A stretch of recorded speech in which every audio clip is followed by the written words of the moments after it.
Salut à tous, bienvenue dans le Live Stream Me Too, votre nouveau rendez-vous dédié à l'actualité de vos services de streaming favoris. Voici le sommaire. Nous allons nous intéresser au phénomène Loki. Cette nouvelle série des studios Marvel est déjà le programme le plus regardé sur Disney+ France. On vous dit tout avec nos invités. Nous évoquerons également, en ce début juillet, les coups de cœur de la rédaction. Séries, films, tout sera passé au crible.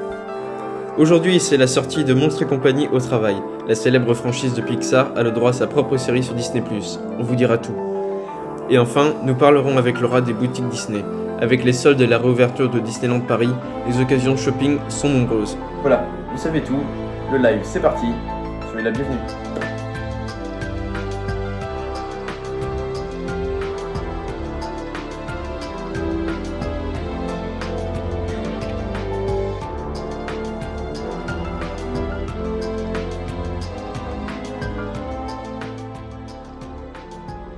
Et j'accueille mon premier invité. Salut Théo. Salut. Alors Théo est modérateur du groupe Disney+ France, vous l'avez sans doute déjà rencontré sur le groupe. Alors avec toi, on va parler de la série Phénomène, la série du moment, Loki. Alors tu avais fait un sondage sur le groupe Disney+ France, où tu demandais quelles étaient les séries préférées de nos membres, et il se trouve que Loki était largement en tête. Donc Loki est la série Oui. que tout le monde regarde, entre guillemets. Du moment, oui, que tout le monde regarde. Voilà. Il y avait quasiment 800 votes. Voilà. Donc c'est énorme. Alors, qu'est-ce qu'elle a de si exceptionnel cette série? Peux-tu nous faire un rapide résumé? Alors, tout d'abord parce que le personnage Loki est très apprécié dans l'univers Marvel. Donc, du coup, forcément, ça joue dedans. L'acteur est excellent, il est très bien suivi sur tous les réseaux sociaux. Ouais. Donc, un très grand acteur. Même les fans de Marvel vont le regarder. Ceux qui aiment Marvel, ils vont regarder. Et même les non-Marvel, entre guillemets, vont regarder. Il suffit d'être fan de l'acteur. Et tout simplement parce que l'histoire, elle est cool, en fait. Et dès le premier épisode, ça donne envie de regarder la suite. Par exemple, les autres séries Marvel comme WandaVision, Le Soldat de l'hiver, c'était compliqué parce que c'était très long le début, les 3 premiers épisodes. Du coup, tout le monde lâchait. Parce que là, Loki, ça y va direct. Voilà, l'histoire, elle commence, ça donne envie. Les effets spéciaux, les environnements, les musiques. Et l'histoire, en fait, du coup, il y a vraiment tout pour donner envie. Comme du coup l'histoire, etc., qui est vraiment spéciale, car on n'a jamais vu ça dans Marvel. Et on parle en fait du flux temporel qui était dans le tout dernier Avengers Endgame. On en a parlé un tout petit peu avec Hulk et puis une gardienne de la pierre. Et du coup, on en apprend un peu plus. Et c'est surtout, on va dire, l'une des vraies séries qui suivent la nouvelle phase de Marvel avec WandaVision. Du coup, c'était une série qui était très attendue, sachant que c'était une des premières annoncées par Disney+, à Disney. Ouais. Et donc, du coup, elle a beaucoup d'ambition. Donc, il y a 6 épisodes. Donc là, ce jour, il n'y en a que 5 de dispo. Ouais. Donc là, actuellement, quand je tourne la vidéo, donc du coup, j'ai pas vu l'épisode 5, donc je ne peux pas trop en dire. C'est des épisodes de combien de minutes? Mais alors, les épisodes durent. Alors, le premier devait durer 55 minutes et après, ça dure entre 40 et. Alors, les tout derniers doivent durer 35 minutes, donc 5 minutes de crédit de fin. Ok. Donc, j'ai une trentaine de minutes, 35 minutes, comme toute série Disney+. Ouais, ok, donc c'est variable en fait. Exact. Ok, alors j'ai juste une question parce que moi je suis pas trop fan de l'univers Marvel et je me perds un peu avec tous ces films, toutes ces séries, donc c'est un peu compliqué pour moi de bien suivre la logique. Mais est-ce qu'on peut vraiment regarder cette série sans avoir vu aucun Marvel précédemment? Ah, tout à fait, parce que du coup, à part quelques petits moments qui sont par rapport dans les films Thor et Avengers, il n'y a pas. Il n'y a pas besoin d'avoir suivi, en fait. C'est toute une nouvelle histoire. Le personnage, en fait, Loki, en fait, c'est le Loki de la toute première phase Marvel, sachant qu'il y en a 4. Donc, en fait, c'est le Loki bébé, entre guillemets, qui se passe dans Avengers 1, qui est le 4e film ou 5e film de Marvel sur les 40. Donc, en gros, il est tout petit. En fait, c'est la première fois qu'on le voyait après Thor 1. Donc, voilà, on l'a presque jamais vu, en fait. Donc, du coup, il s'est jamais passé les événements de Endgame pour lui, Thor Ragnarok, etc., Thor 2, les Avengers 2, etc. Donc, du coup, pas besoin de connaître parce que même lui, il découvre en fait sa vie après avoir été capturé par les méchants. Oui. Et donc, du coup, nous, en fait, on a une sorte de résumé rapide en fait de toute sa vie. Donc en fait, pas vraiment besoin d'avoir vu. En fait, parce que dès le premier épisode, en fait, c'est une histoire différente de Marvel. Et donc du coup, c'est pour ça que pas mal de personnes aiment bien, c'est que du coup, cette série, elle est vraiment chronologiquement parlant. Pour l'instant, elle se passe après Avengers Endgame, comme Spider-Man, WandaVision, Soldats de l'hiver, Faucon et Soldats de l'hiver, mais voilà quoi, il n'y a pas besoin d'avoir vu par rapport, par exemple, Falcon et Soldats de l'hiver, il fallait avoir vu tous les Marvel, je dirais. WandaVision, c'était pareil parce qu'il fallait comprendre l'histoire. Et là, Loki, en fait, il n'y a pas de réelle, pour l'instant, coïncidence ou tout. En fait, cette série va permettre que Loki, en fait, petit spoil, il est, entre guillemets, mort dans Infinity War, Avengers 3. Donc, cette série va pouvoir le réintégrer dans le prochain Thor 4 qui doit sortir après Avengers Endgame, en fait, l'année prochaine. Ok. Donc, du coup, il sert pas à grand chose d'avoir vu tous les films, en fait. Ok. Et c'est important quand même, mais voilà quoi. C'est pas indispensable. Ok, bah tant mieux. Alors, on a eu vite fait un peu tes premiers ressentis. Est-ce que tu pourrais détailler un petit peu plus? Est-ce que tu as aimé cette série? Qu'est-ce que tu en as pensé? Alors, moi, je veux dire, c'était la série que j'attendais le plus. Mais WandaVision j'avais tellement adoré en fait. Pour moi, c'était vraiment digne d'un film. J'aurais préféré même le voir au cinéma. Mais j'avouais que voilà, c'était vraiment cool. Faucon et Soldats de l'hiver, il m'avait aussi plu. Et Loki, du coup, je l'attendais plus du tout, j'avoue, mais plus du tout. Mais je l'ai regardé là le jour de sa sortie et le premier épisode de Les Sans Suspense. Du coup, j'ai attendu l'épisode 2 et l'épisode 2 était un peu mieux de l'épisode 1. Après, j'ai attendu très longtemps avant de regarder 3 et 4. Je l'ai regardé avant-hier pour vous dire que voilà, j'ai fait une petite pause de 2-3 semaines parce que j'en avais pas marre et j'avais trop de trucs à regarder. Et donc, en gros, j'ai tellement entendu que du coup, j'ai plus aimé ces troisième et quatrième épisodes que du coup, ça m'en fait ma série Marvel préférée depuis le lancement de Disney+. Parce que peut-être l'épisode 2 était un peu moins bien que les autres séries, mais le troisième et quatrième épisode donne envie de regarder du coup la suite de la série. Le premier épisode, en fait, il donnait vraiment envie de regarder la série, comme j'ai dit, par rapport à WandaVision et la deuxième série Marvel, parce que elle donnait... c'était toute une nouvelle histoire différente des films et séries autres Marvel. Ouais. Et donc du coup, bah, je sais pas comment trop l'expliquer, mais il y a quelques moments dans la série, dans le premier épisode qui donnent envie de voir ce qui va se passer dans l'épisode 2, 3, 4, voilà, de tous les autres épisodes. Ok. Et est-ce que dans le futur, tu aimerais voir encore plus de séries Marvel, que Disney Plus fasse d'autres séries exclusives sur Marvel? Alors oui, de toute façon, qu'ils fassent des séries ou des films du coup exclusifs à la plateforme, oui, tant que ça suit du coup la chronologie, parce que WandaVision, j'avais tellement, comme j'ai dit, j'avais tellement adoré, il y a la fin donnait envie à Doctor Strange l'année prochaine, Ouais. donc le 2. Mais voilà quoi. Merci Théo. Tu restes avec nous, puisque Bah, nous pas... allons parler tout de suite de tes séries coup de cœur avec notre second D'accord. invité, David. À tout de suite.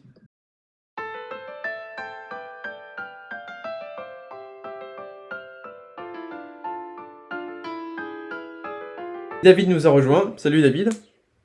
Salut. Alors pour ceux qui ne te connaissent pas, tu es top contributeur sur le groupe Disney Plus France.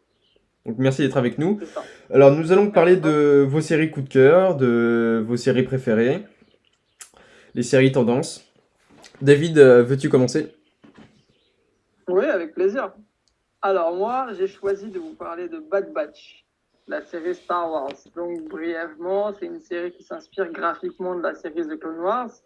Certains connaissent peut-être, si vous êtes des bons fans de Star Wars. C'est une série qui se passe justement après les événements de la Revanche des Sith, au moment où Palpatine devient tout puissant et fait son discours sur la puissance galactique, impériale qu'il établit. Voilà, donc on retrouve alors la Clone Force 99, c'est le plus puissant des groupes de clones qu'on a connus, et ils ont de nombreuses aventures avec justement un personnage qu'on connaîtra après, mais qui est très important, elle s'appelle Omega. Vous comprendrez pourquoi elle est importante. On retrouve de nombreux personnages de la série Clone Wars et des films Star Wars tout simplement. Et c'est vraiment très sympa, il y a beaucoup de péripéties, chaque épisode est différent de l'autre.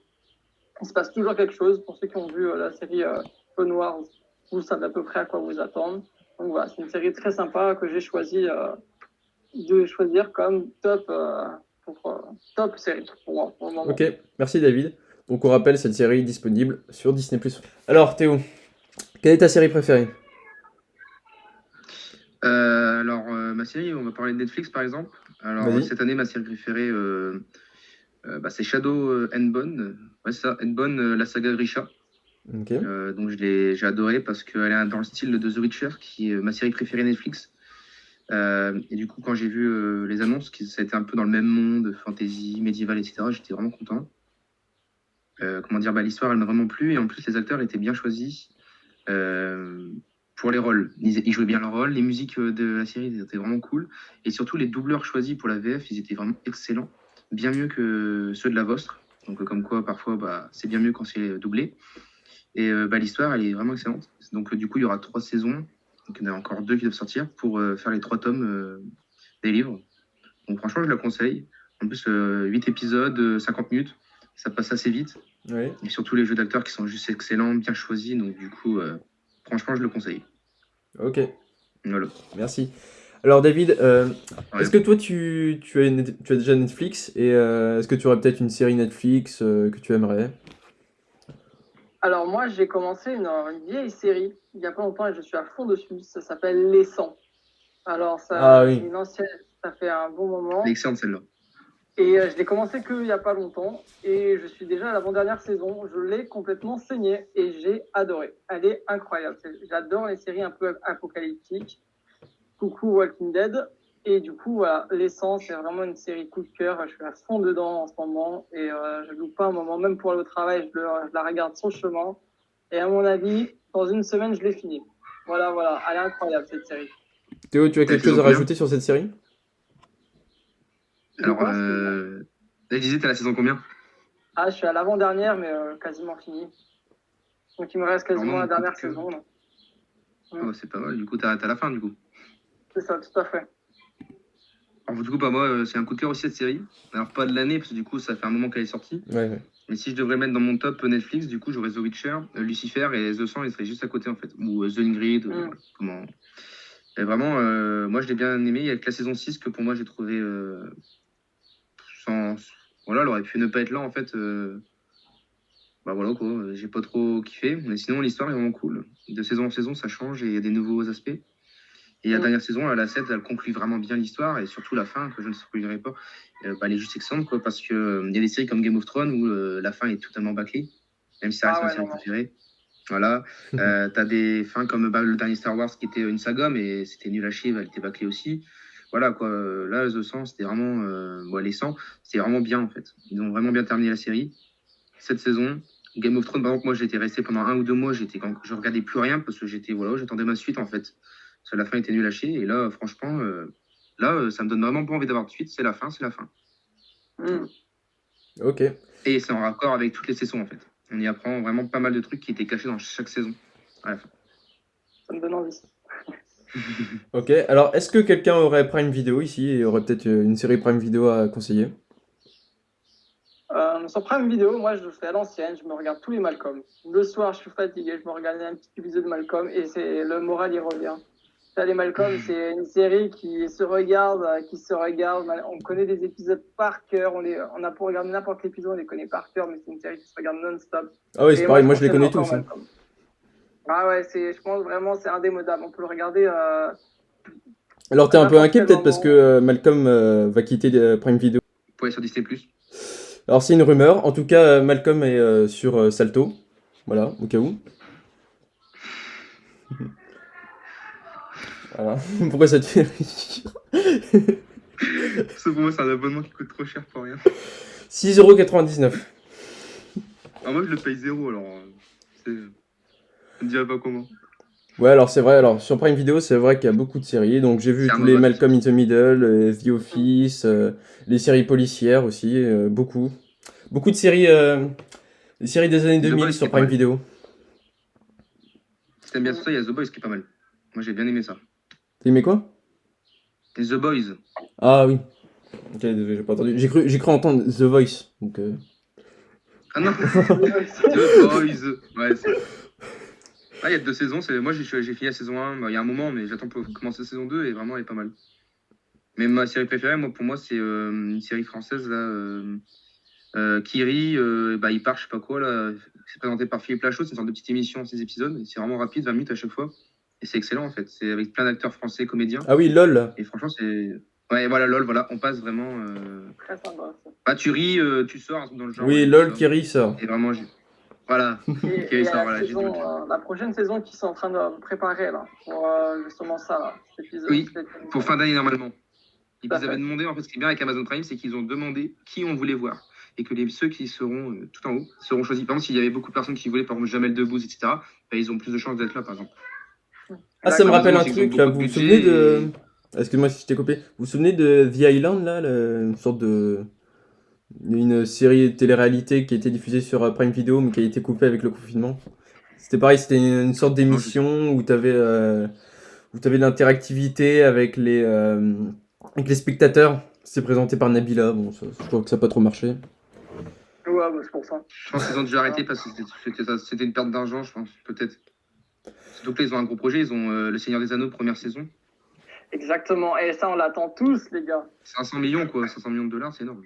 Ouais, parce qu'on rappelle que Incroyable. Amazon a racheté les studios MGM pour plusieurs milliards. Et donc on attend de très grosses productions de la part d'Amazon. Mm. Et sinon, on voit bien en ce moment que les acteurs de SVOD sont de plus en plus en train de développer des séries françaises. En fait, ils n'ont pas trop le choix puisque la loi les y oblige maintenant.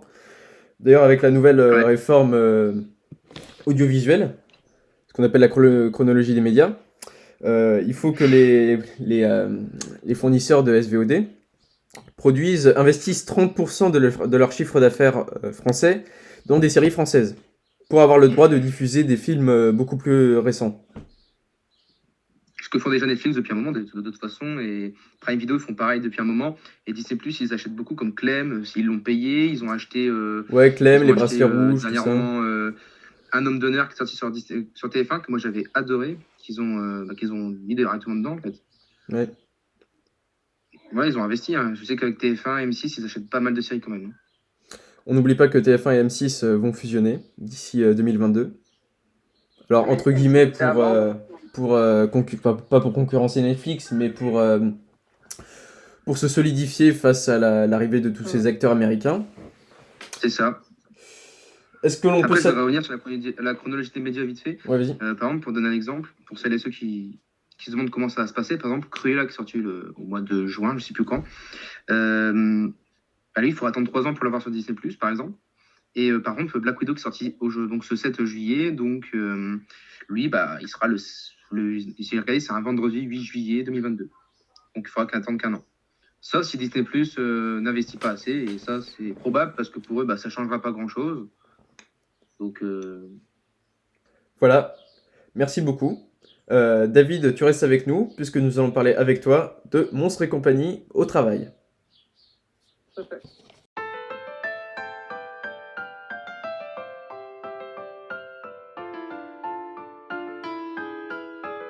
Avec toi, nous allons parler de la nouvelle série Pixar, Monstres et compagnie au travail. Alors, vous connaissez Monstres et compagnie, la célèbre franchise de Pixar. On a eu Monstres et compagnie, Les monstres à l'université.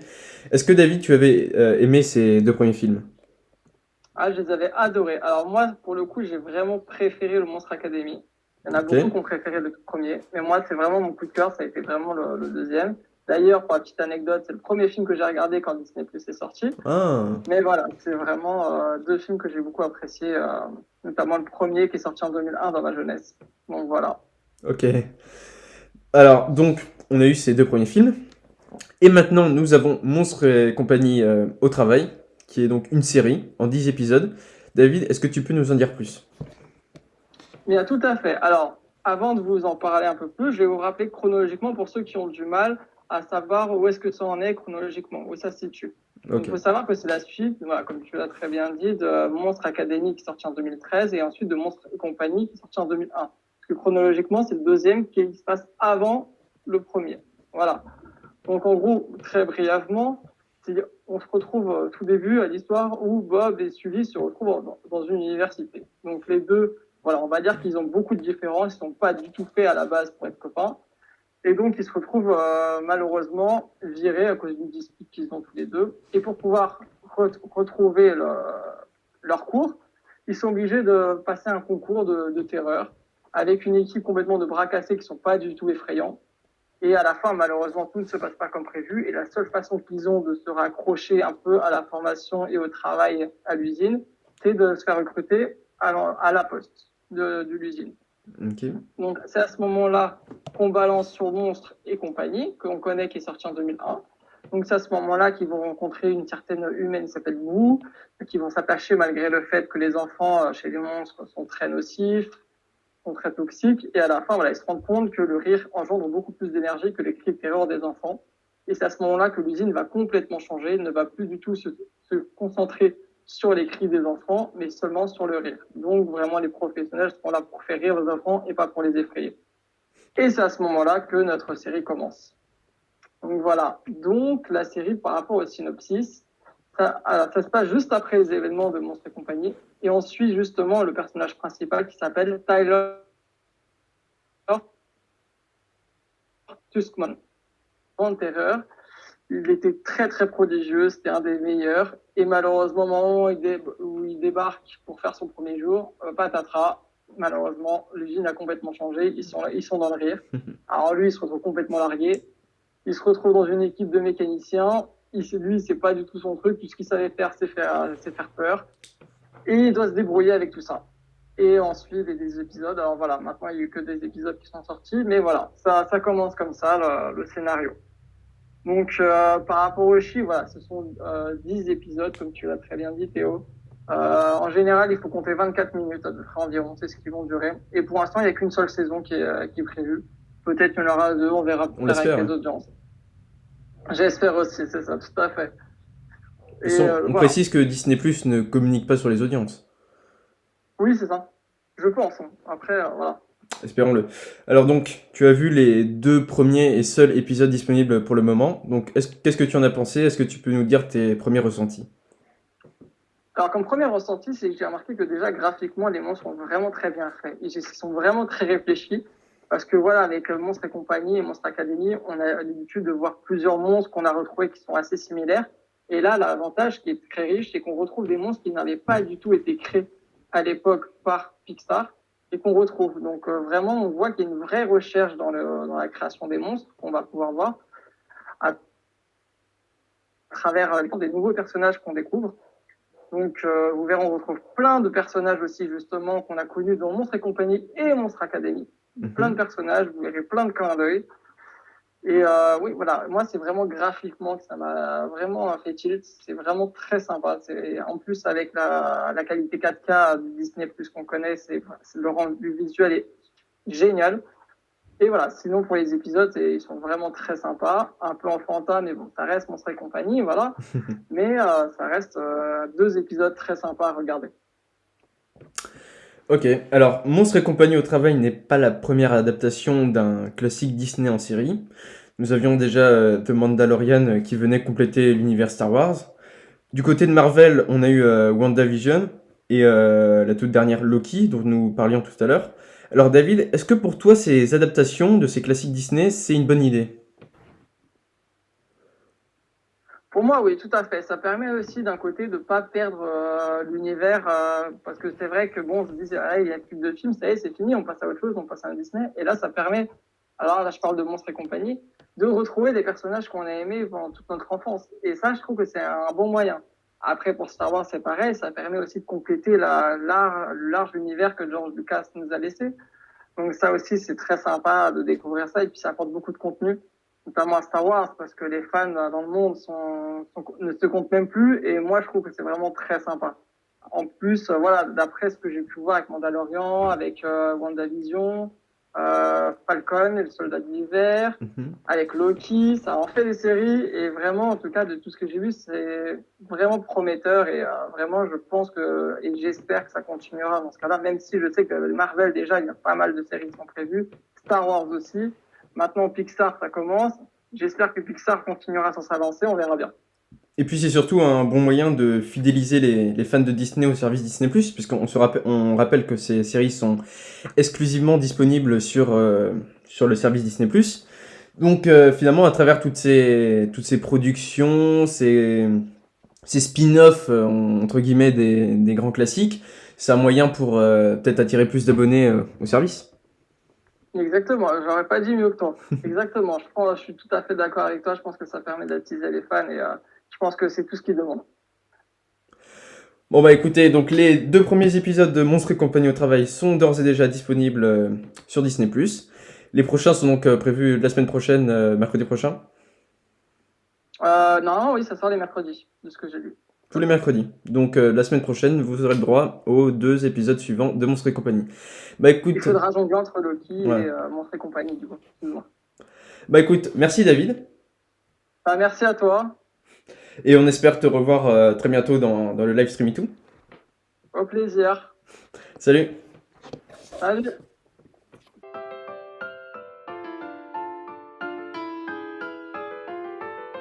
Je suis en direct avec Laura. Salut Laura! Coucou tout le monde, bienvenue. Salut! Alors Laura est également modératrice du groupe Disney Plus France, et elle connaît particulièrement bien les boutiques, les produits Disney, donc c'est pour ça que l'on va parler avec toi des Disney Store. Alors, Disneyland Paris de retour. Vous pouvez réserver un billet sur le site officiel du parc. C'est le retour des manèges, des attractions, des restaurants, mais aussi des boutiques. Alors, première question, Laura, qu'est-ce qu'on retrouve dans les boutiques Disney? Alors on trouve pas mal de choses, donc ça soit des accessoires, des oreilles mini, des oreilles Mickey, tout ce qui est costumes pour enfants, pour adultes, de la mode, des t-shirts, des habits. On a aussi des jouets pour les enfants, des peluches, des accessoires déco pour la maison. On retrouve aussi des souvenirs, des pins, de l'alimentation, des boissons, des figurines. Enfin, il y en a vraiment pour tous les goûts. On a pas mal de choses. Voilà. Et puis bien sûr spécifiques selon les attractions aussi. Alors, Laura, supposons que j'arrive à Disneyland Paris pour la première fois. Je suis étranger, je n'y connais strictement rien au parc, mais j'ai beaucoup d'argent à dépenser. Où dois-je aller?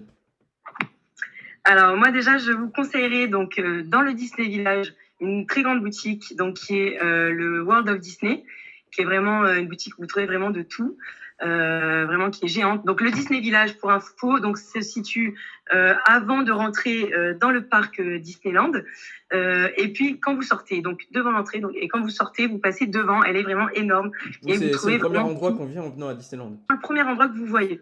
Donc vraiment super. Sinon, alors bien sûr dans le Disney Village, on a aussi la boutique Planet Hollywood qui est très sympa aussi avec tout ce qui est mode, accessoires et cadeaux.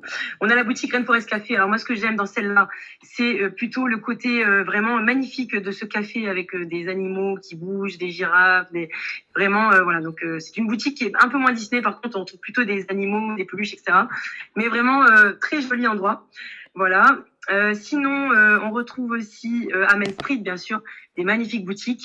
Donc, on a la Boardwalk Candy Palace, donc avec tout ce qui est alimentation, boisson. C'est vraiment, on a plein de bonbons à l'intérieur. Elle est vraiment très belle.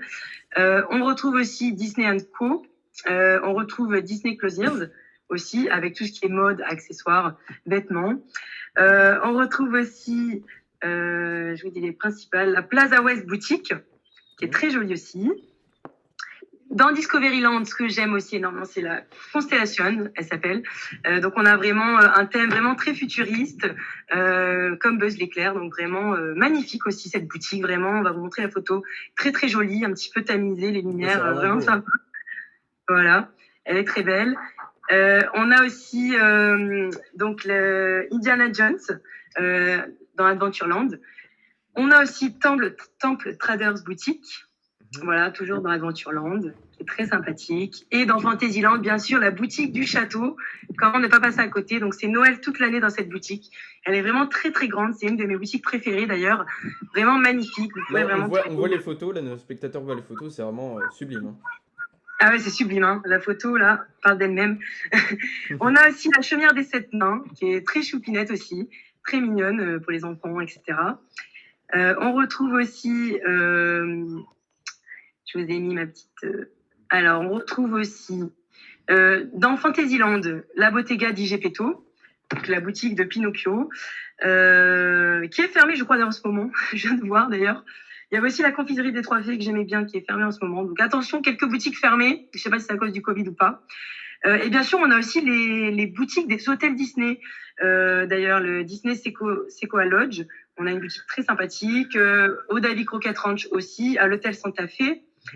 Et puis, bien sûr, les boutiques du studio. Alors, voilà, dans les studios, vraiment, quand vous rentrez à l'intérieur, vous avez vraiment toute une galerie avec plein de boutiques tout le long. Vraiment l'idéal pour faire son shopping. Il y a vraiment de tout. Voilà, et bien sûr, Main Street, comme je disais, comment ne passer à côté. Ne pas passer à côté. Donc, il y a vraiment plein de choses. Voilà, donc vous pouvez en trouver vraiment dans tous les lands.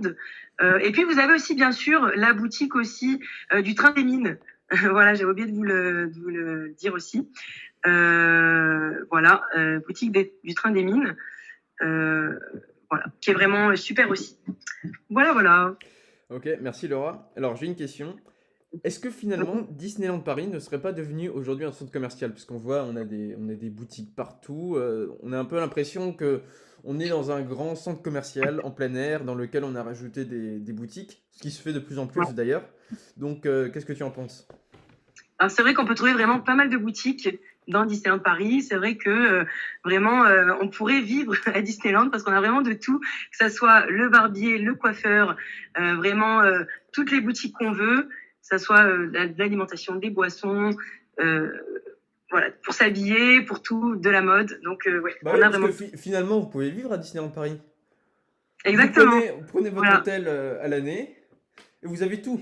Tout est sur place. Exactement. Voilà, donc vous avez tout sur place, vraiment. Vous pouvez vivre au Disneyland Hotel, qui est vraiment le plus bel hôtel, et là vous aurez tout sur place. Il y Ça, a des juste un vêtements. truc qui manque, Tout c'est la service. mairie. Comment? Il manque juste un truc, c'est la mairie. Voilà, la mairie. Voilà, pour ceux qui veulent se marier, c'est un peu plus compliqué. Voilà, c'est un peu plus compliqué, mais sinon tout le reste est présent. Voilà, vous avez vraiment de tout. Voilà. Magnifique. Alors, il faut savoir qu'il n'y a pas qu'à Disneyland Paris qu'on retrouve des Disney Store. Est-ce que tu peux nous en dire plus? Alors oui, alors on retrouve aussi des Disney Store un petit peu partout. Voilà, donc pas que à Paris. Donc bien sûr, à Paris, on a vraiment la boutique Disney Store des Champs-Élysées, qui est vraiment la plus grande boutique. Elle est vraiment magnifique, c'est la plus grande. Elle est vraiment, pour une fois, c'est pas une boutique Galeries Lafayette. Donc ça change, on a vraiment l'identité de la boutique Disney pure. Avant, je sais qu'on en avait plus des boutiques Disney Store comme ça, qui ne sont pas forcément galeries dans des Galeries Lafayette. Maintenant, malheureusement, il n'y en a plus, à part celle de Paris, qui est celle des Champs-Élysées. Ensuite, on retrouve du coup les boutiques donc Disney Store des galeries. Donc, on a celle, bien sûr, alors moi j'habite à Nice. Là, en ce moment, je suis à Ajaccio, mais de base, je suis à Nice. Je vais revenir sur Nice bientôt. Donc, on a celle à Cap 3000. Donc, on a le Disney Store des galeries à Cap 3000, qui est vraiment très sympathique. On a aussi le Disney Store de Marseille. Elle est pas mal aussi, celle de Marseille. J'ai déjà été la voir. Elle est plutôt pas mal, assez grande. On a celle aussi de Bordeaux, Nantes, Strasbourg. Et puis, bien sûr, on en a d'autres à Paris, des Galeries Lafayette. Donc, on a celle du terminal 2A à Roissy-Charles de Gaulle. Je ne l'ai pas encore vue personnellement, mais je sais qu'elle est référencée, si elle existe encore, mais normalement oui, dans les Disney Store. On revérifiera quand même d'ailleurs qu'elle existe bien. Elle est quand même classée en tout cas dans les boutiques Disney Store toujours. Mais Parce que vous savez, à l'aéroport, lorsque vous prenez votre billet, pour attendre votre avion, vous avez toutes les zones duty free. Voilà, c'est avec ça. toutes Je les n'ai pas vu boutiques personnellement, mais avec tous les produits qui sont détaxés. Et ben, voilà. Disney donc, a installé une boutique visiblement dans une de ces zones. Donc voilà, donc si vous voulez Voilà. vous faire plaisir avant d'aller, C'est ça. je sais pas, aux Je États-Unis, n'étais pas encore au courant, mais je crois qu'elle est nouvelle, d'après ce que j'ai compris, je pense. On a aussi Disney Store des Galeries Lafayette à Rosny. On a aussi à Haussmann. Et puis voilà, c'est tout. Ça fait déjà pas mal. On en a quand même 4 à Paris, hein, c'est quand même pas mal. Et pour puis les un petit peu touristes, partout dans les le touristes, sud. ils seront servis. Voilà, et dans le sud et dans le nord aussi, bien sûr.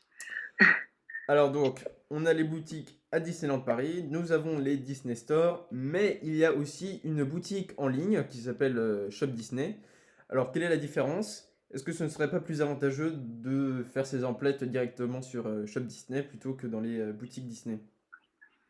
Alors la différence, donc, c'est que à Shop Disney, alors déjà on a pas mal de choix sur Shop Disney. On a beaucoup de stocks, contrairement à certaines petites boutiques plus petites. Donc celles souvent des galeries sont plus petites, donc on a moins de choix, moins de stocks.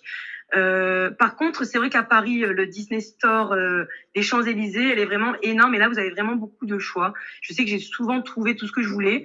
Mais c'est vrai que pour ceux qui ne sont pas à Paris, si vous voulez vraiment avoir plein de choses différentes, plein d'articles différents, dirigez-vous peut-être plus vers le shop Disney. Voilà, pour ceux qui sont un peu plus loin. Après, bien sûr, si vous voulez voir les produits en réel, dirigez-vous quand même vers les galeries, mais vous aurez un peu moins de choix. Sinon, donc pour tout ce qui est réduction, etc., on retrouve pareil, sensiblement la même chose dans les Disney Store et dans le shop Disney. Je sais que pour l'anniversaire aussi, vous avez normalement 10 à 15% de réduction sur les articles de votre choix, donc le mois de votre anniversaire, donc ça c'est plutôt sympa, sur le shop Disney et sur les Disney Store. Et sinon, les soldes sont les mêmes en fait, sensiblement les mêmes, que ce soit sur le store ou dans les shops. Voilà. Alors là, je suis sur shopdisney.fr, donc la boutique en ligne de Disney, et je constate qu'il y a toute une collection dédiée à Loki, donc on en parlait tout à l'heure, la nouvelle série Marvel. Exact. Donc voilà, des t-shirts, des affiches, des figurines même, et des tasses. Donc si vous aimez Ah oui. Loki, bah, vous trouverez peut-être votre Ouais. bonheur. Donc voilà, un t-shirt au prix de 24 euros. Et on a également voilà, plein de produits qui sont liés à des séries qui sont sur Disney+. Donc Ça, c'est cool. ça peut être très intéressant. Ouais, Voilà. ça, c'est sympa pour les fans. Pour les fans de chaque série, ça peut être sympa d'avoir tout ce qui est associé à la série, ouais. Voilà, on a un univers Lucas, par exemple, la série Pixar qui est disponible sur Disney+. Ah, sympa. Voilà. Sympa. On a hâte de la voir, d'ailleurs. On a hâte de voir, de regarder ça. Bah écoute, merci Laura, c'est très Bah, intéressant. de rien, avec plaisir. Merci Théo, merci à toi de m'avoir invité dans cette présentation. Donc voilà, pour rappel, Laura est modératrice du groupe Disney Plus France, donc vous la retrouvez régulièrement. Voilà, Et, n'hésitez pas si vous voulez me parler ou me demander des choses. Je me ferai un plaisir de vous conseiller voilà, sur Disney, si vous voulez changer, avec grand plaisir. et on espère te revoir très prochainement dans le live. Oui, voilà, peut-être pour d'autres sujets, des hôtels, qui sait, on verra. Pas mal de choses, des séries, du Disney+. D'ailleurs, quelle est ta série préférée du moment? Alors en ce moment, j'aime bien Big Sky. J'aime bien cette série que je suis. Donc il y a eu la suite des épisodes en ce moment. Donc sur Disney+, en ce moment, celle que je suis, c'est Big Sky, que j'aime beaucoup. Voilà, vraiment très très très sympa. Donc ils ont rajouté la suite des épisodes de la saison 1, c'est pour ça que j'ai repris. Mais ouais, très sympa. Voilà. Donc, vous verrez un petit peu, il y a pas mal de rebondissements. Ça parle d'un camionneur qui va à la recherche de femmes justement pour avoir des conquêtes, etc. Et puis les séquestrer. Bon, c'est pas très gai par contre, mais il y a beaucoup de rebondissements. Donc elles vont essayer de s'échapper, etc. Et puis voilà. Donc, l'histoire des camionneurs de nuit sur les routes, vraiment, voilà. C'est sympa. Il y a pas mal de rebondissements. Ok. Voilà, et pas mal d'histoires de police, etc. dedans. Voilà. Ok, bah merci beaucoup Laura. Bah, merci à toi Théo, merci pour Merci. tout. Salut. Et puis on se retrouve très vite. Au revoir tout le monde, à bientôt. Voilà, c'est la fin de ce live stream et tout. Merci de l'avoir suivi. J'en profite pour remercier nos partenaires cablereview.fr, culta.fr et ZGaming. On se retrouve la semaine prochaine, même jour, même heure. Et d'ici là, passez une très bonne soirée. Salut!